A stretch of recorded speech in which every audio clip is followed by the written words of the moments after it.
Pernah dengar nggak soal sebuah garis yang digambar di atas pasir yang katanya jadi cetak biru Timur Tengah modern? Nah, itulah perjanjian Sykes-Picot. Sebuah rencana super rahasia yang dibikin di tengah-tengah perang besar dan dampaknya, percaya atau enggak, masih kita rasakan sampai sekarang. Nah, Anda mungkin sering dengar ya istilah akhir dari Sykes-Picot di berita-berita. Apalagi kalau lagi ngebahas konflik di Suriah atau Irak. Istilah ini sering banget dipakai seolah-olah perjanjian ini adalah sebuah rencana yang sukses besar. Padahal cerita aslinya itu jauh lebih mengejutkan. Dan sejujurnya, jauh lebih menarik dari yang kita bayangin.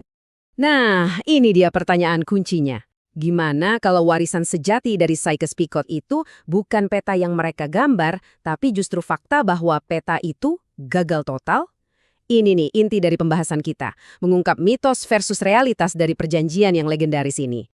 Oke, kita mulai dari awal ya. Biar kita paham kenapa rencana ini gagal, kita harus ngerti dulu rencana rahasianya yang super ambisius ini yang dirancang di tengah-tengah kekacauan Perang Dunia Pertama. Jadi intinya begini, Inggris dan Prancis plus Rusia sebagai mitra ketiga pada dasarnya ngambil peta wilayah Arab di Kekaisaran Ottoman terus ngebaginya kayak kue ulang tahun. Prancis dapat kontrol langsung di pesisir Suriah dan Lebanon, Inggris ngambil bagian selatan Mesopotamia, Rusia mereka dijanjikan Konstantinopel. Terus Palestina. Nah, itu bakal jadi zona internasional.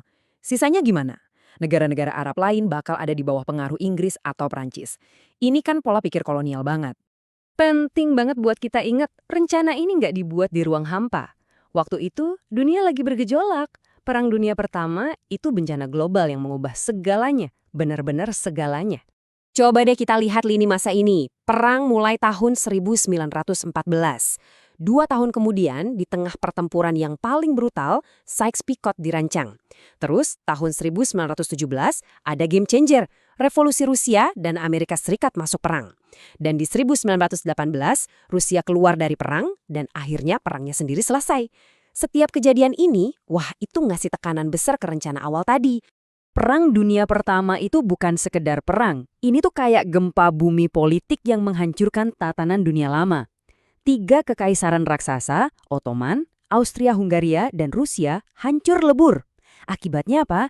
Tercipta kekosongan kekuasaan yang luar biasa besar. Dan Inggris sama Prancis langsung gerak cepet buat ngisi kekosongan itu dengan visi mereka sendiri. Oke, sekarang kita masuk ke jantung ceritanya. Kenapa sih rencana kolonial yang udah disusun rapi ini malah berantakan sejak awal? Nah, yang benar-benar menarik dari slide ini tuh, kita bisa lihat dengan jelas jurang yang dalam banget antara rencana rahasia itu sama kenyataan di lapangan. Hampir nggak ada satupun dari rencana awan yang jadi kenyataan. Rencananya kontrol langsung, jadinya cuma mandat. Rencananya Palestina jadi zona internasional, malah jadi mandat Inggris. Dan yang paling parah, bukannya Rusia nguasain wilayah Turki, malah lahir Republik Turki yang kuat dan merdeka. Beda banget kan?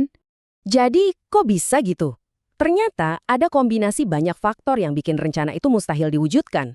Pertama, Rusia cabut dari permainan setelah revolusi Bolshevik. Kedua, dan ini penting banget, semangat nasionalisme meledak di mana-mana. Orang Turki dan Arab gak mau gitu aja nerima penguasa asing.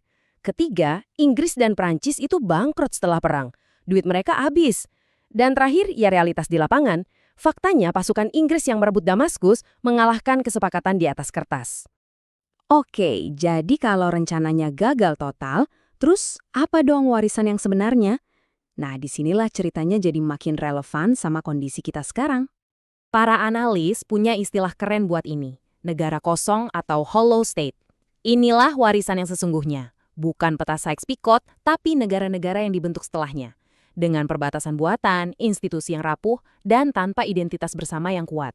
Negara-negara kayak gini tuh, dari sananya udah rentan banget sama instabilitas, dan sering kali cuma bisa bertahan lewat kekuasaan tangan besi. Kita ambil Irak sebagai contoh paling jelas. Inggris main gabung-gabungin aja 3 wilayah Ottoman yang beda-beda jadi satu negara. Terus mereka naruh seorang raja yang gak ada hubungannya sama rakyat di sana. Hasilnya, ketidakstabilan kronis. Bayangin 5 kudeta militer cuma dalam 5 tahun. Siklus ini terus berlanjut puluhan tahun, dan akhirnya cuma bisa dihentikan sama rejim super represifnya Saddam Hussein. Polanya jelas banget. Di Suriah, Prancis coba taktik lain, pecah belah dan kuasai. Mereka bagi-bagi Suriah jadi beberapa negara kecil. Hasilnya, sama aja, pemberontakan dan perlawanan di mana-mana. Setelah merdeka, Suriah jadi super nggak stabil. 20 kabinet ganti-gantian dalam 10 tahun. Mirip kayak di Irak, stabilitas yang semu baru datang di bawah pemerintahan otoriter, kali ini oleh Hafez al-Assad. Ini bukan kebetulan, ini adalah konsekuensi dari si negara kosong tadi. Baik, sekarang kita tarik benang merahnya ke masa kini dan kita lihat poin terakhir yang paling krusial. Kenapa sih kisah yang udah seabad lalu ini masih penting banget sekarang? Dan slide ini nunjukin pelajarannya dengan jelas banget. Coba lihat perbandingannya. Kekuatan internasionalnya udah ganti, dari Inggris dan Prancis jadi Amerika Serikat dan Rusia. Kekuatan regional yang kuat kayak Turki, Iran, sama Arab Saudi juga udah muncul. Tapi coba lihat faktor penentunya. Dulu dan sekarang tetap sama, aktor lokal. Sama persis kayak seabad yang lalu, kemampuan kekuatan besar buat maksain solusi mereka itu terbatas banget sama kemauan dan tindakan orang-orang di lapangan. Jadi, ini dia intisarinya. Pelajaran paling penting dari Sykes-Picot dan warisannya adalah bahwa kekuatan dari luar, nggak peduli seberapa kuatnya mereka, nggak bisa seenaknya ngatur masa depan sebuah wilayah. Usaha mereka buat merancang solusi dari jauh seringkali mental karena realitas politik, sosial, dan militer yang ada di sana. Dan ini membawa kita ke pertanyaan terakhir yang provokatif. Kita udah lihat gimana gagalnya Sykes-Picot malah menciptakan negara-negara kosong yang jadi sumber instabilitas selama 1 abad. Nah, kalau sejarah ngajarin kita bahwa perbatasan yang dipaksakan dari luar itu adalah resep untuk konflik jangka panjang, apa artinya itu buat semua upaya menciptakan perdamaian di Timur Tengah hari ini? Sebuah pemikiran untuk kita renungkan bersama. Terima kasih sudah menyimak.